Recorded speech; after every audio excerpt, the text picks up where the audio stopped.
سيدنا محمد وعلى آل سيدنا محمد وبارك وسلم.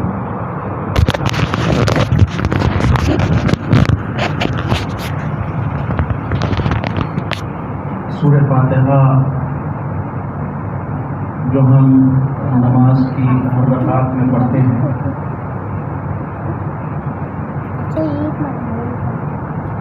اور ہم میں سے چونکہ اکثریت حنفی ہے، وہ امام کے پیچھے جو ظہری نماز ہوتی ہے یا سری نماز ہوتی ہے اس میں امام کے پیچھے نہیں پڑھتے، لیکن دوسرے تمام ائمہ کے نزدیک، چاہے وہ امام شافعی رحمۃ اللہ علیہ ہو یا امام احمد بن حنبل وغیرہ وغیرہ، ان سب کے نزدیک چاہے نماز جماعت کی جہری ہو یا سری ہو، امام کے پیچھے مقتدی کے لیے بھی سورہ فاتحہ کا پڑھنا ضروری ہے، فرض ہے اور واجب.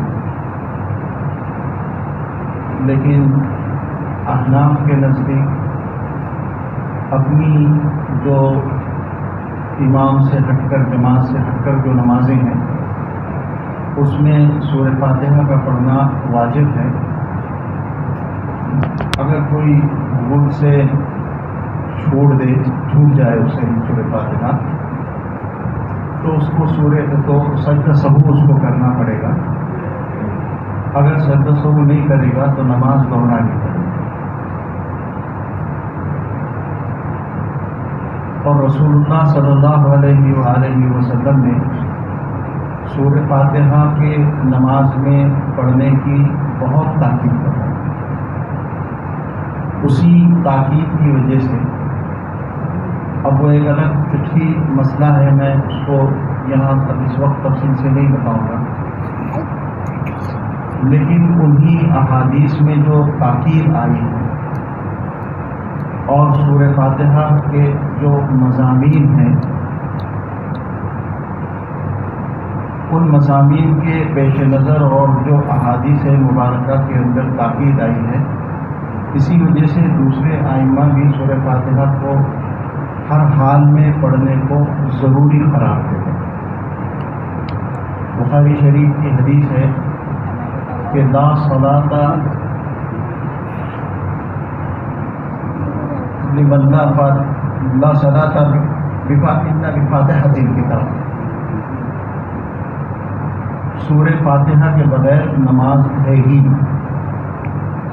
اسی طرح ایک حدیث شریف ہے جس میں رسول اللہ صلی اللہ علیہ وآلہ وسلم نے فرمایا کہ جو اپنی نماز میں سورہ فاتحہ نہ پڑھے تو اس کی نماز، آپ نے فرمایا 3 مرتبہ، فَهِيَ خِدَاجٌ خِدَاجٌ خِدَاجٌ، کہ وہ لنگڑی ہے، لنگڑی ہے، لنگڑی ہے. بہت زیادہ احادیث مبارکہ کے اندر سورہ فاتحہ کی اہمیت، ضرورت اور فضیلت بیان فرمائی. آج الحمدللہ ہم نے یہاں پر آپ حضرات نے تراویح میں مکمل قرآن کریم سنا، اور اب اللہ کا شکر احسان ہے کہ قرآن کریم پڑھنے والے یہ حفاظ اکرام الحمدللہ بہت اطمینان سے اور قرآن کریم کے ایک ایک حرف اور ایک ایک لفظ کو واضح کرتے ہوئے پڑھتے ہیں. ورنہ اس سے پہلے چند سالوں پہلے تک بھی، یہ پچھلے 5 8 10 سال کے اندر الحمدللہ یہ پوری ہمارے اس ملک میں تو خاص طور پر بہت بڑی تبدیلی آئی. ورنہ مجھ جیسے انسان کو تو صرف مجبوراً تراویح پڑھنی پڑتی تھی، ورنہ میں کبھی بھی خوشی سے تراویح نہیں پڑھتا، اس لیے کہ جس انداز سے قرآن کریم پڑھا جاتا تھا ایسا لگتا تھا کہ اس طرح کا قرآن پڑھنا اور سننا اور سنانا بالکل جائز نہیں.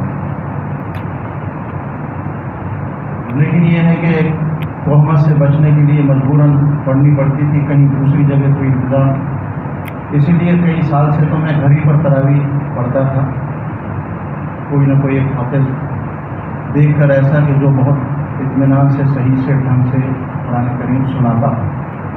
لیکن اب اللہ کا شکر احسان ہے کہ تقریباً اب شاید کچھ مساجد ایسی ہوں گی جہاں پر وہ بہت ہی بے رحمی کے ساتھ اور انتہائی ظالمانہ انداز سے قرآن پڑھا جاتا ہو تراویح کے اندر.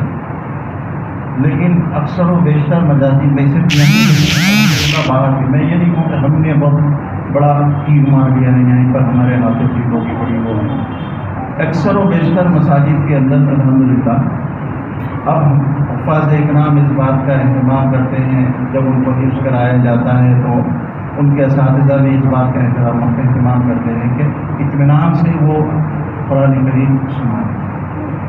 یہ بہت بڑی نعمت ہے.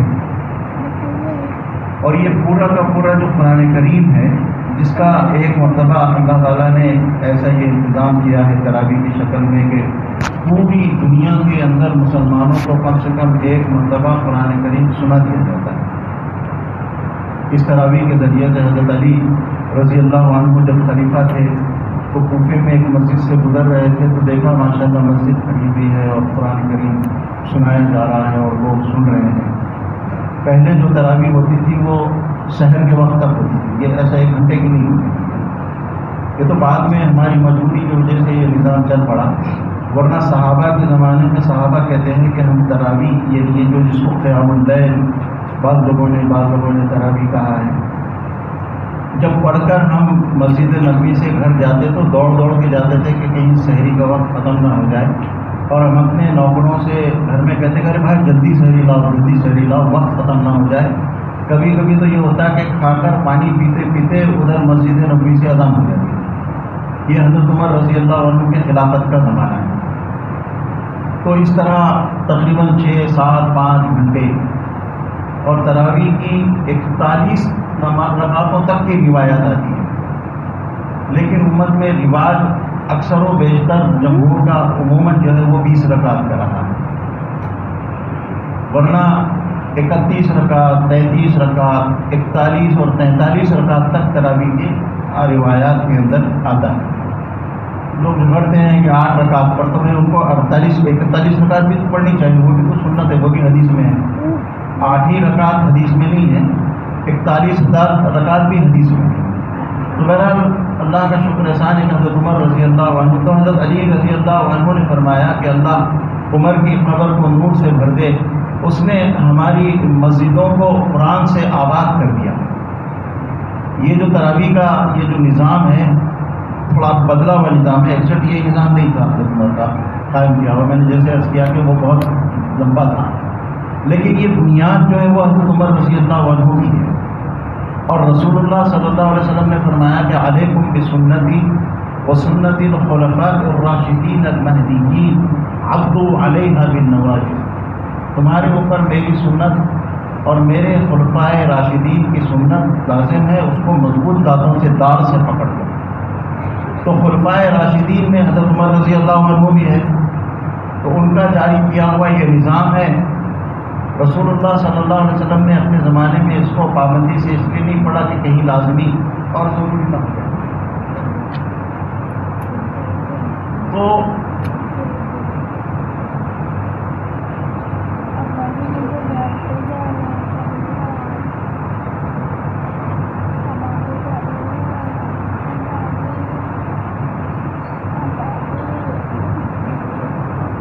تو حضرت عمر رضی اللہ عنہ کی کا یہ برکت ہے کہ الحمدللہ آج پوری دنیا میں اس وقت جو ہے 24 گھنٹے میں کوئی 1 گھنٹہ بھی 1 منٹ بھی ایسا نہیں گزرتا کہ کہیں نہ کہیں تراویح میں قرآن سنایا.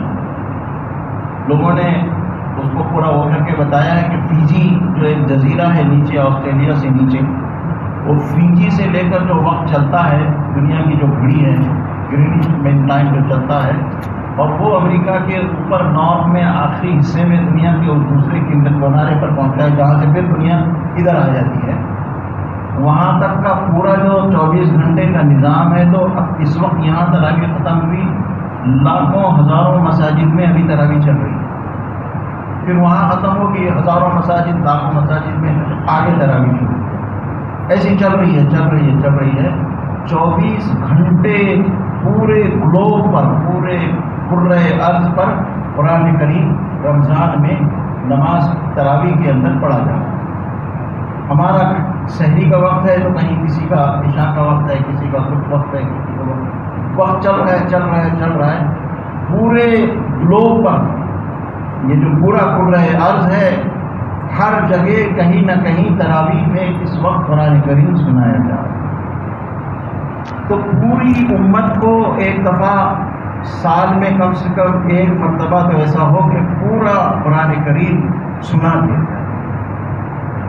اور یہ جب سے یہ انگریزوں کا تعلیمی مربوط نظام آیا ہے، تب سے یہ ہوا کہ عام طور پر لوگ قرآن کے فہم سے، قرآن کو سمجھنے سے نابلد ہو گئے۔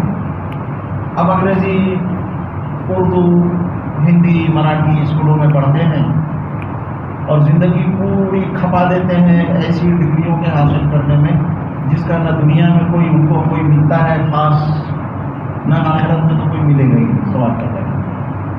پوری زندگی کھپا دیتے ہیں انگریزی سیکھنے میں، مراٹھی، اب ریجنل لینگویج ہے تو مراٹھی بھی سیکھنا ہے۔ آدمی یوپی کا اس کے باپ دادا کے، اس کی 7 نسلوں کے پیٹ میں کبھی مراٹھی کا ایک لفظ نہیں نکلے گا، لیکن اس کے بچوں کو مراٹھی سیکھنا ہے۔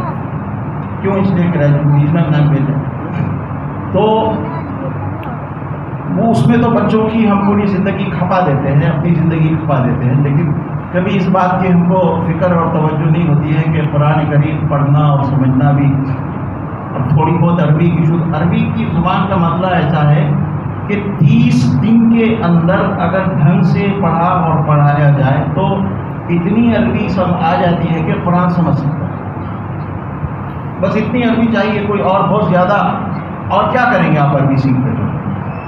لیکن اگر 30 دن یعنی زیادہ سے زیادہ 3 مہینے بہت ہو گیا، اگر 30-40 دن، 2 مہینے، 3 مہینے ڈھنگ سے آدمی کو پڑھایا جائے اور ڈھنگ سے آدمی پڑھ لے۔ میں نے کلاس شروع کیا تھا قرآن اکیڈمی میں، 1 سال تک میں سر مارتا رہا، مجھے چھوڑ دیا بند کر۔ 10-12 لوگ آتے تھے، اس میں سے آج 3 نہیں آئے۔ کیا ہوا؟ وہ امی کے دانت میں درد تھا تو لے کے چلا گیا تھا، وہ بیوی کے پیٹ میں درد تھا تو وہ ڈاکٹر کے پاس چلا گیا تھا، وہ نانی کا انتقال ہوا، وہ ساس جو ہے وہ ایڈمٹ تھی ہاسپٹل میں، وہ فلاں 4 آدمی آتے تھے، 6 آدمی نہیں آتے۔ پھر ان 6 کے لیے اب میں ریپیٹ کروں تو وہ 4 غائب ہو جاتے تھے۔ تو آخر میں نے ایسے ناقدروں کے لیے میں نے کلاس شروع کیا تھا باضابطہ۔ شام کا وقت میں اپنا اتنا قیمتی وقت میں پورا فارغ رکھتا، لیکن میں نے بند کر دیا اس کو۔ تو 3 مہینے 2 مہینے کافی ہے اگر ڈھنگ سے پڑھایا جائے تو اتنا قرآن، اتنی عربی آ جاتی ہے کہ قرآن سمجھ سکتا ہے۔ 10 سال پڑھ کے 2 جملے انگریزی کے آپ کا بچہ نہ بول سکتا ہے نہ لکھ سکتا ہے، آپ کو افسوس نہیں ہوتا ہے؟ آپ نے ہر سال 15, 18, 20, 40 ہزار روپے فیس دی، 10 سال کے 4 لاکھ روپئے، 10 سال کا پیریڈ اس کی زندگی کا، اور آپ اپنے بچے سے 2 جملے انگریزی کے بلوا لیجیے یا لکھوا لیجیے، دیکھ لیجیے آپ بالکل۔ وہ تو آپ ایک ایسا گھاٹے کا سودا تو کر رہے ہیں، لیکن یہ نفع کا سودا کوئی کرتا نہیں۔ تو پہلے یہ ہوتا تھا کہ جو قرآن سنایا جاتا تھا تو اس کے سمجھنے والے بھی پیچھے موجود ہوا، لیکن جب سے یہ 200 سال سے انگریز آئے ہیں، انہوں نے جو نظام تعلیم کو بدلا، اس کے نتیجے میں یہ ہوا کہ اب قرآن کے سمجھنے والے اٹھ گئے، دنیا سے ختم ہو گئے۔ اب مدرسوں میں جو تھوڑی عربی پڑھائی جاتی ہے، تھوڑا بہت ہم لوگ سمجھ لیتے ہیں، باقی آپ میں سے تو اگر میں کہوں کہ بھائی ذرا ہاتھ اٹھا کے بتاؤ تو مجھے نہیں لگتا ہے کہ 1 2 4 ہاتھ اٹھ جائیں گے جو کہیں کہ بھائی اتنی عربی ہم جانتے ہیں کہ ہم قرآن سمجھ میں آ جاتا ہے۔ تو اب یہ ہوتا تھا کہ پوری دنیا کو کم سے کم سال میں 1 مرتبہ اس مہینے کے اندر قرآن کریم سنا دیا جاتا ہے۔ جو کتاب ہدایت ہے، اور یہ وہ کتاب ہدایت ہے جس کے لیے اس سے ہر رکعت کے اندر دعا کروائی ہے۔ یہ سورہ فاتحہ الگ ہے، اور الف لام میم ذالک الکتاب سے لے کر آگے قل اعوذ برب الناس تک یہ قرآن الگ ہے۔ سورہ فاتحہ قرآن میں داخل نہیں ہے، قرآن کا جز ہے لیکن قرآن سے بالکل الگ ہے۔ اللہ تعالیٰ نے فرمایا وَلَقَدْ آتَيْنَاكَ سَبْعًا مِنَ الْمَثَانِي وَالْقُرْآنَ الْعَظِيمَ، ہم نے آپ کو 7 ریپیٹ ہونے والی، بار بار دہرائی جانے والی آیتیں دی ہیں اور قرآن عظیم دی ہے۔ یعنی ہم نے آپ کو سورہ فاتحہ دی ہے اور قرآن عظیم الف لام میم ذالک الکتاب سے لے کر قل اعوذ برب الناس تک۔ تو یہ جو قرآن کریم کتاب ہدایت ہے، جب قرآن ہم شروع کرتے ہیں تو ذالک الف لام میم ذالک الکتاب لا ریب فیہ ھدی للمتقین، یہ جو کتاب ہدایت ہے، اس کتاب ہدایت کے لیے بندے سے ہر نماز میں اور ہر رکعت کے اندر دعا منگوائی گئی، اور جہاں جن مسلک، جو مسلک جیسے حنفی مسلک ہے، اس میں یہ ہے کہ امام کے پیچھے مقتدی قرآن نہیں پڑھے گا، نہیں سورہ فاتحہ نہیں پڑھے گا۔ تو اس کا کیا مطلب ہے؟ اس کا مطلب یہ ہے کہ وہ دکان پر کھڑا رہے گا، بازار میں کھڑا رہے گا، سینما ہال پر کھڑا رہے گا، اسٹیشن پر کھڑا رہے گا، بیوی کے ساتھ بیٹھا رہے گا، بچوں کے ساتھ کھیلتا رہے گا۔ کیوں؟ اس لیے کہ اس کو تو حنفی ہے، اس کو قرآن پڑھنے کی امام کے پیچھے نہ حاجت ہے نہ ضرورت ہے، اس کے مسلک نے اس کو منع کیا۔ حنفی مسلک میں یہ بات نجیز ہے، یہ تہمت ہے حنفی مسلک کے اوپر کہ امام کے پیچھے اگر سورہ فاتحہ نہیں پڑھنا ہے تو اس کا یہ مطلب نہیں ہے کہ سننا بھی نہیں ہے۔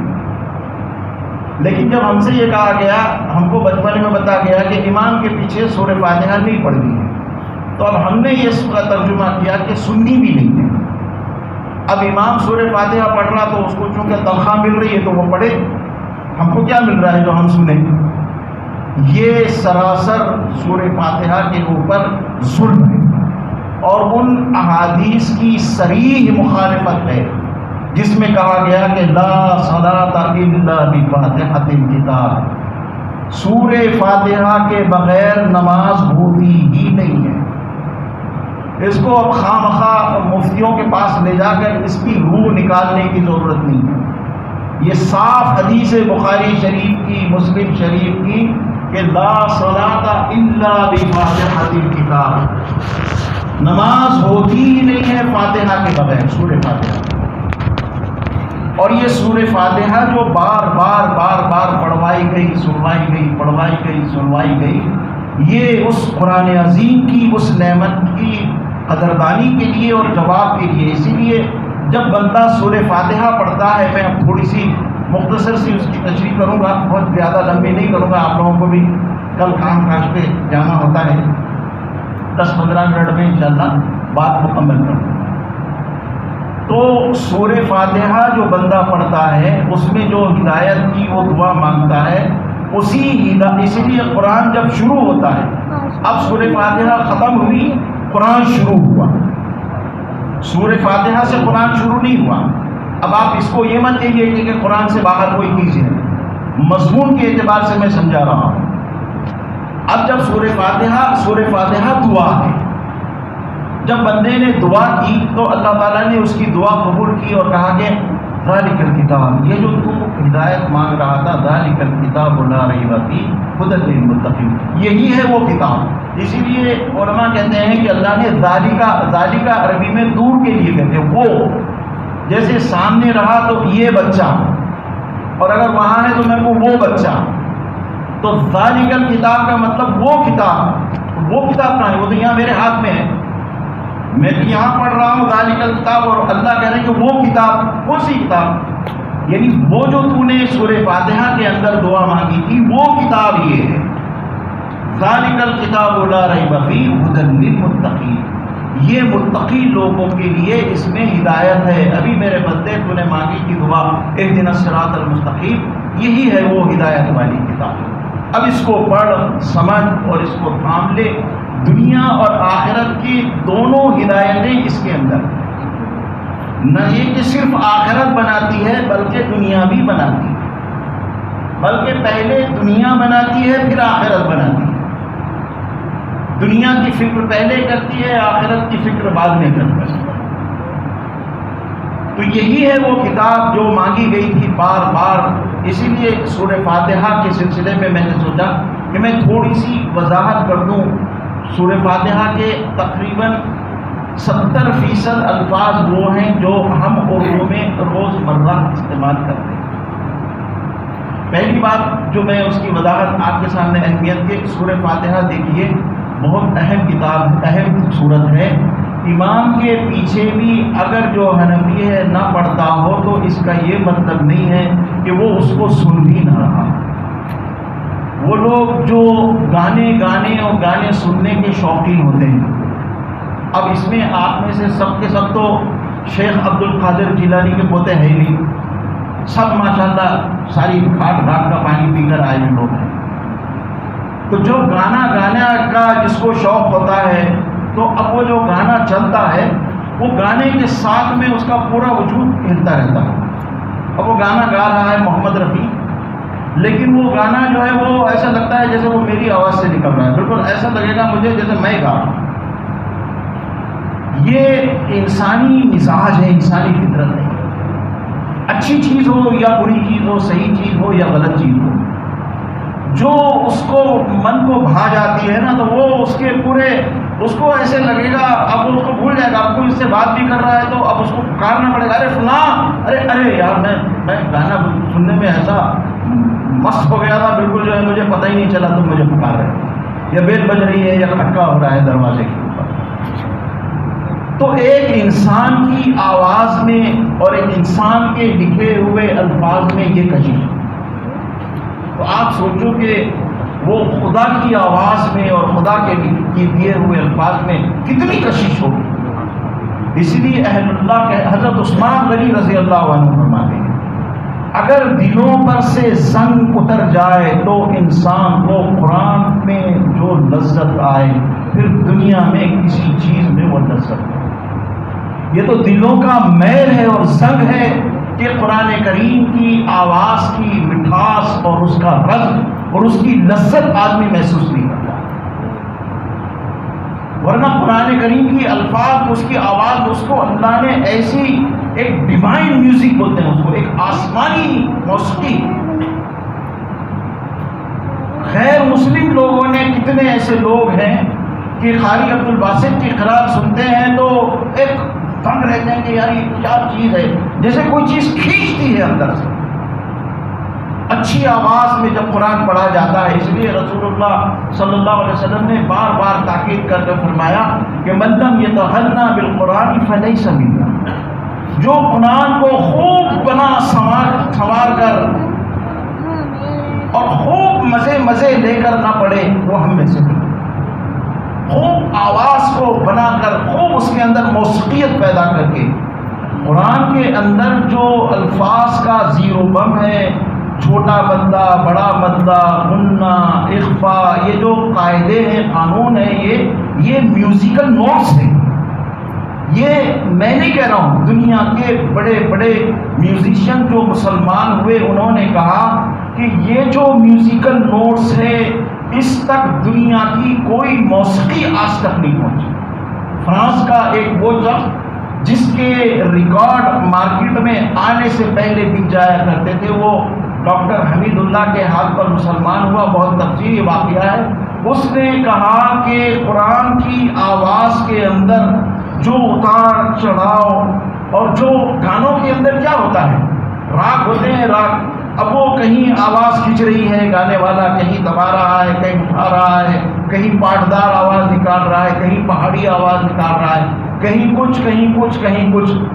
یہ جو موسیقی کے راگ ہیں اور نوٹس ہیں، انسانی دماغ ابھی تک وہاں تک نہیں پہنچا ہے جو قرآن کے میوزیکل نوٹس ہیں. یہ جو قراء حضرات پڑھتے ہیں، یہ جو پڑھتے ہیں، کنہ کرتے ہیں، اخفا کرتے ہیں، کبھی آواز کو کھینچتے ہیں، کبھی آواز کو کم کرتے ہیں، کبھی اٹھاتے ہیں، کبھی بٹھاتے ہیں. یہ دراصل قرآن کی موسیقی ہے، قرآن کا کے میوزیکل نوٹس ہیں. یہ اس قدر اس کے اندر اللہ نے کشش رکھی ہے کہ غیر ایمان والے بھی اس کو سنتے ہیں تو اس کی طرف کھینچتے ہیں. کتنے ایسے لوگ ہیں سعودی عرب کے اندر کہ وہاں نماز کے وقت میں، اب مجھے نہیں معلوم اس وقت کیا ہے، ٹی وی کے اوپر بند ہوتے ہیں، نماز ڈائریکٹ ٹیلی کاسٹ ہوتی تھی ہر چینل میں. بعد میں پھر وہ ادھر ادھر کے یہ وہ سب چلتے رہتے تھے عربی میں. تو کتنے ایسے لوگوں نے جب مکے کی اس اذان، اس نماز کو دیکھا، اس نماز کو سنا، قاری کی قرات کو سنا، تو اس کو سن کر وہ مسلمان کچھ نہیں جانتے تھے اسلام کے بارے میں، کچھ سنے نہیں. یہ اللہ نے تاثیر رکھی ہے قرآن، اللہ نے اپنی آواز اپنے کلام کے اندر.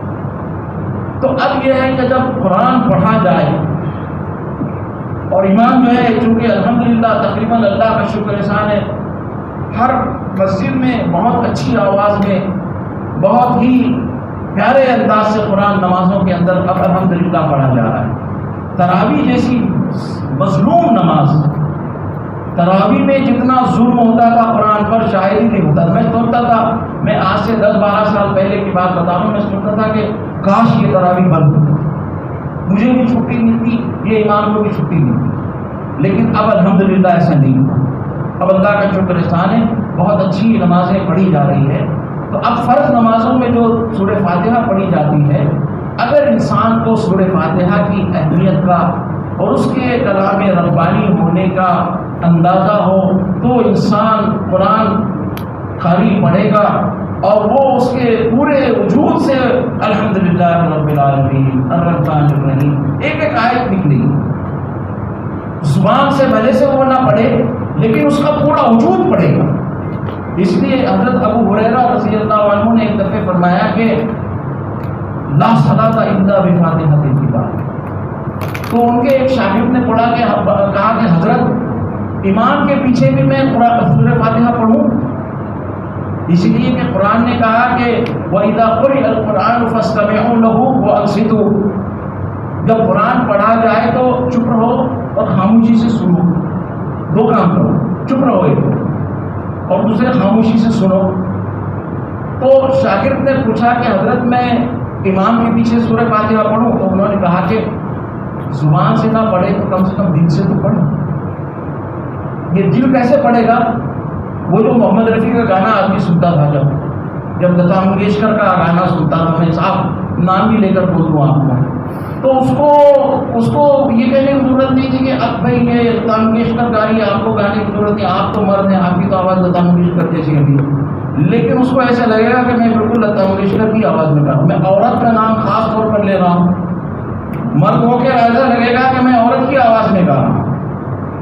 ایسے ہی امام کے پیچھے جب امام سورہ فاتحہ پڑھے تو ہر مقتدی کو چاہیے کہ بہت غور سے سنے اور زبان سے پہلے سے نہ دوہرائے لیکن اس کے دل میں، دماغ میں سورہ فاتحہ گونج. جب امام کہہ رہا ہو الحمدللہ رب العالمین تو اس کا بھی پورا وجود کہہ رہا ہو کہ میرا یہ ساری تعریفیں میرے اللہ کا شکر ہے، اللہ کے لیے شکر گزاری ہے، اللہ کے لیے ساری تعریف. یہی مطلب ہے. ایسی نماز جس میں آدمی نے، ہم تو اپنی نماز میں ہم نے سورہ فاتحہ پڑھا یا نہیں پڑھا ہم کو یاد نہیں، ہم تو ٹیپ ریکارڈر والی نماز پڑھتے ہیں. اللہ اکبر کہہ کے دبا دیتے ہیں بٹن ٹیپ ریکارڈر کا. اب نماز جو پڑھ رہا ہے وہ ٹیپ ریکارڈر پڑھ رہا ہے، ہم نہیں پڑھ رہے. ٹیپ ریکارڈر سورہ فاتحہ پڑھ رہا ہے، ایک ٹیپ ریکارڈر الم تری کیف فعل ربک پڑھ رہا ہے، ایک ٹیپ ریکارڈر اللہ اکبر کہہ رہا ہے، ٹیپ ریکارڈر سمع اللہ لمن حمدہ کہہ رہا ہے. ہم نہیں کہہ رہے. وہ تو یاد کا جو ٹیپ ریکارڈر ہے وہ جو دبا دیا گیا تھا وہ پڑھ رہا ہے. اسی لیے ہم نہ اپنی نمازوں میں جانتے ہیں سورہ فاتحہ ہم نے کیسی پڑھی تھی، نہ امام کی نماز میں جانتے ہیں کہ ہم نے سورہ فاتحہ کیسی پڑھی. اسی لیے سورہ فاتحہ کی اہمیت کو سمجھنا ضروری ہے. اپنی نماز کے اندر بھی جب انسان پڑھے الحمدللہ رب العالمین تو اس کے ذہن کے اندر بھی یہ ریکارڈ چل رہا ہو کہ الحمدللہ رب العالمین. الرحمن الرحیم، اس کے دل و دماغ میں بھی یہ ریکارڈ لگتا ہے رکنے کے لیے، 1 گھنٹہ نہیں رکنے کی ضرورت۔ الحمدللہ رب العالمین الرحمن الرحیم مالک یوم الدین ایاک نعبد و ایاک نستعین۔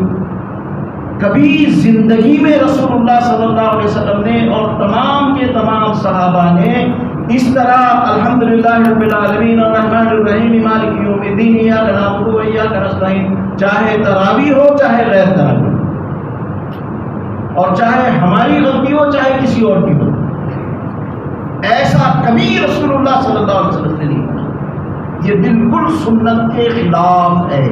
نماز ہو جائے گی، میں یہ نہیں کروں کہ نماز نہیں ہوگی، لیکن سنت کے خلاف ہے۔ تراویح میں بھی 1 سیکنڈ کے لیے ہر آیت پر وقفہ ضروری ہے، فرض یا واجب نہیں ہے، لیکن نبی پاک صلی اللہ علیہ وسلم، حضرت انس کہتے ہیں کہ رسول پاک صلی اللہ علیہ وسلم ایک تو ہر جگہ سکتہ کرتے تھے، رکتے تھے، اور دوسرے آخری حرف کو لمبا کھینچتے تھے، الحمدللہ رب العالمین۔ چلو تراویح میں اتنا نہ کھینچو، کچھ کم کھینچ دو، لیکن رکنا چاہیے۔ نہ رکنا سنت کے خلاف ہے، ہمارے یہ حفاظان کرام بھی سن لیں، اور آئندہ اس بات کا خیال رکھیں، اس میں کوئی بہت زیادہ دیر نہیں ہو جاتی ہے۔ اسی لیے کہ جو لوگ اشکال کریں ان سے کہا کہ بھائی اللہ کے بندو شکر کرو کہ یہ 1.5 گھنٹے 1.25 گھنٹے میں 1 گھنٹے میں تراویح ہو رہی ہے، یہ تو 4:30 بجے ختم ہوا۔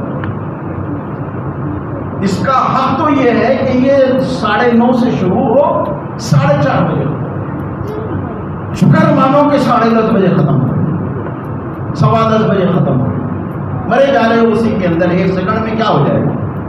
اسی لیے سکتہ کر رہا ہے، یہ اپنی فرض نمازوں میں سنت کے خلاف ہے، اور تراویح کی نماز میں بھی، ہر اپنی ذاتی انفرادی نمازوں میں بھی۔ ہم نمازوں میں کیسے پڑھتے ہیں؟ نماز اپنی نماز بھی پڑھیں تو یہ نمازیں ہوتی نہیں ہیں، یہ کیا معلوم ہے، بس آگے آپ مسجد میں اٹینڈنس تو لگ جاتی ہوگی، لیکن بخاری اور مسلم کی حدیث ہے لا صلاۃ الا بفاتحۃ الکتاب، نماز ہے ہی نہیں، ہوئی نہیں، نماز ہی نہیں ہوئی فاتحہ، اور دھیان کے بغیر نماز نہیں ہوتی ہے۔ اسی لیے سورہ فاتحہ کا جو ترجمہ میں مختصر سا آپ کو بتاتا ہوں، الحمدللہ رب العالمین، الحمد اللہ اردو میں استعمال، ہم اللہ اردو میں استعمال ہوتا، رب اردو میں استعمال ہوتا، عالمین دنیا، عالم میں پوری دنیا کے اندر عالمین اردو میں استعمال ہوتا۔ اب اس میں کون سا لفظ نیا ہے اور اجنبی ہے؟ تمام شکر اور تعریف اللہ رب العالمین کی۔ اب اس کی تشریح نہیں کروں گا، اس کی ترجمہ کروں گا۔ الرحمن الرحیم، جو بے پناہ رحم کرنے والا ہے اور دائمی رحم کرنے والا ہے، اس کی رحمت میں وبال بھی ہے اور اس کی رحمت میں دوام بھی ہے۔ انسان اگر کسی کے ساتھ میں کچھ اس کو محبت کا جذبہ جاگا تو ایک وقتی طور پہ جاگتا، بعد میں نارمل ہو جاتا ہو، لیکن اللہ کی محبت کے جذبے کے اندر وبال بھی ہے اور دوام بھی ہے، قیامت تک جنت میں جانے تک چلتا رہے گا، اور جنت میں بھی چلتا ہی رہے گا۔ الرحمن الرحیم، دائمی اس کی رحمت ہے، یہاں پر بھی ہے، قبر میں بھی ہے، حشر میں بھی ہے، جنت میں بھی ہے، ہر جگہ۔ اسی لیے آپ نے فرمایا کہ انسان جنت میں اپنے عمل سے نہیں جائے گا، خدا کی رحمت سے جائے گا۔ یہی الرحمن الرحیم مالک یوم الدین، روز جزا کا مالک ہے۔ مالک اردو میں استعمال ہوتا، یوم اردو میں استعمال ہوتا، دین اردو میں استعمال ہوتا، لیکن دین اردو میں صرف مذہب کے معنی میں استعمال ہوتا، یہاں پر دین روز جزا، جس دن آدمی کو اچھے برے اعمال کی جزا اور سزا دی جائے گی، اس کے لیے یہ لفظ دین استعمال ہوا۔ تو اب مالک یوم الدین، اس کا ترجمہ یاد کرنا کون سا مشکل ہے؟ مالک ہے یوم دین کا، یعنی یوم آخرت کا، جزا اور سزا کے دین کا مالک۔ اب جب ترجمہ معلوم ہوگا تو جب امام پڑھے گا تو ترجمہ خود بخود دماغ میں چلے گا۔ تھوڑے دن تک مشق کیجیے گا، خود بخود سورہ فاتحہ آپ کے پورے وجود کے ساتھ میں اگلے گی۔ مالک یوم الدین، ایاک نعبد و ایاک نستعین، صرف ہم آپ ہی کی عبادت کرتے ہیں. اب ایاک ایک نیا لفظ ہے اردو والا، صرف ہم آپ کی، یہ اس کا اردو ہے، صرف ہم آپ ہی کی عبادت کرتے ہیں. نعبد عبادت اردو میں استعمال ہوتا ہے، وہ ایاک نستعین، اور ہم صرف آپ ہی سے مدد چاہتے ہیں. تشریح اس کی بہت طویل ہے، سمندر ہے. حضرت علی رضی اللہ عنہ نے فرمایا کہ میں 45 اونٹ بھر کر کتابیں لکھ سکتا ہوں سورہ فاتحہ کی تفسیر میں، صرف سورہ فاتحہ 45 اونٹ کے برابر وزن کی کتابیں میں لکھ سکتا ہوں صرف سورہ فاتحہ کی تفسیر میں. ایک ابن شاہین مفسر گزرے ہیں، انہوں نے 80 جلدوں میں سورہ فاتحہ کی تفسیر بھی کی. میں ترجمہ بتا رہا ہوں، ایاک نعبد و ایاک نستعین اہدنا الصراط المستقیم. اب یہ دعا مانگ رہا ہے بندہ، اے اللہ مجھے صراط مستقیم کی ہدایت دے. اہدنا اردو میں استعمال ہوتا ہے ہدایت، صراط مستقیم اردو میں استعمال ہوتا ہے اہدنا الصراط المستقیم. اب جب یہ انسان نماز میں پڑھے یا امام کے پیچھے سنے تو یہ سراپا سوال بن جائے، میرے اللہ مجھے آپ صراط مستقیم کی ہدایت. اہدنا الصراط المستقیم صراط الذین انعمت علیہم، ان لوگوں کا راستہ جن پر آپ نے انعام کیا. انعمت انعام اردو میں استعمال ہوتا ہے. صراط الذین انعمت علیہم غیر المغضوب علیہم ولا الضالین. 7 سکتے ہیں، 7 جگہ وقفے ہیں. یہ جو ہے ہر آیت پر رسول پاک صلی اللہ علیہ وسلم اور تمام صحابہ اور تمام اولیاء امت اور تمام علماء ربانیین اس پر اتنا ایسے ہی سورہ فاتحہ پڑھتے تھے. امت کے اندر اس کا کہیں رواج نہیں تھا. آج بھی عرب ملکوں میں کہیں کسی عرب ملک میں میں نے سوائے ہمارے اس ملک کے، اور ہو سکتا ہے پاکستان میں بھی ایسی ہوتا ہوگا چونکہ یہیں سے گئے ہوئے ہیں سارے کے سارے نکلے ہوئے ہیں، عرب ملکوں میں میں نے کبھی نہیں سنا ہے کہ الحمدللہ رب العالمین الرحمن الرحیم مالک یوم الدین ایاک نعبد و ایاک نستعین. ایک سانس میں جیسے دوڑ لگی ہوئی ہے، بھاگو بھاگو بھاگو، ابھی سانپ نکلا اور آگ لگی ہوئی ہے.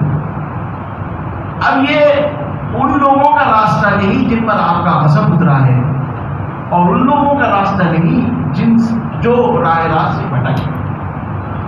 کتنا جامع مضمون ہے اس صورت میں. اسی لیے ہر فرد سے نہیں کہ ایسا نہیں کہ بھائی علماء جانتے ہیں تو اب علماء کو ضروری نہیں رہا پورا قرآن کو تفسیر سے پڑھ چکے ہیں، اب ان کے لیے سورہ فاتحہ ضروری نہیں ہے. اگر انسان خواجہ معین الدین چشتی بھی بن جائے، شیخ عبد القادر جیلانی بھی بن جائے، ابو بکر صدیق رضی اللہ عنہ بھی بن جائے، تب بھی اس کے لیے ہر رکعت میں نماز کی سورہ فاتحہ پڑھنا ضروری ہے. ایسا نہیں کہ صدیقیت کے مقام پر پہنچ گئے، اللہ کے رسول نے کہا کہ ابو بکر اب تیرے کو سورہ فاتحہ کی ضرورت نہیں، تو مقام صدیقیت پر پہنچ گیا، اس کے بعد تو مقام نبوت ہی ہے. آخری مقام ہے بندے کا مقام صدیقیت، اس کے بعد مقام نبوت ہے جو بند ہو چکا ہے اللہ کے رسول پر. تو اب ابو بکر تو صدیق ہو گیا ہے، اب تجھے سورہ فاتحہ کی ضرورت، اب تو کیا ہدایت مانگے گا، اب تو ہدایت کے اس مقام پر پہنچ گیا. اگر کوئی صدیقیت کے مقام پر پہنچ جائے، قطب الاقطاب بن جائے، غوث اعظم بن جائے اور خواجہ معین الدین چشتی بن جائے، جو بن جائے، سورہ فاتحہ نہیں پڑھے گا نماز نہیں. ہر آدمی کے لیے سورہ فاتحہ کا پڑھنا سننا ضروری ہے. فرض نمازوں کے اندر ہر فرض نماز میں جس فرض نماز کی جس رکعت میں امام کے پیچھے آپ نے سورہ فاتحہ نہیں سنی، اب اس رکعت کے بارے میں کوئی فتویٰ نہیں دے سکتا ہوں، لیکن حدیث یہ کہتی ہے لا صلاۃ الا بفاتحۃ الکتاب، نماز ہوئی ہی نہیں سورہ فاتحہ کے. اس لیے ہر آدمی ہم میں سے اس بات کا عزم کرے. میں نے جو سورہ فاتحہ کا ترجمہ بتایا، مجھے اب میرا خیال ہے کہ اب آپ کو ضرورت نہیں میں کہوں کہ آپ لوگ جا کے ذرا سورہ فاتحہ کا ترجمہ ذرا سمجھ لو اردو میں پڑھو. میں نے جو بتایا ہوں اس میں سے 70-80% الفاظ آپ جانتے ہیں، اور ترجمہ مجھے نہیں لگتا ہے کہ آپ میں سے چاہے پڑھا لکھا آدمی ہو چاہے بے پڑھا لکھا آدمی ہو اس کو ترجمہ یاد نہ ہو گیا ہو، سمجھ میں نہ آئے. اب ہر رکعت میں جس رکعت میں آپ سورہ فاتحہ غیر دماغی کے ساتھ میں پڑھیں، آپ سمجھ لیجیے گا کہ حدیث یہ کہتی ہے کہ لا صلاۃ الا بفاتحۃ الکتاب وآخر دعوانا الحمد للہ.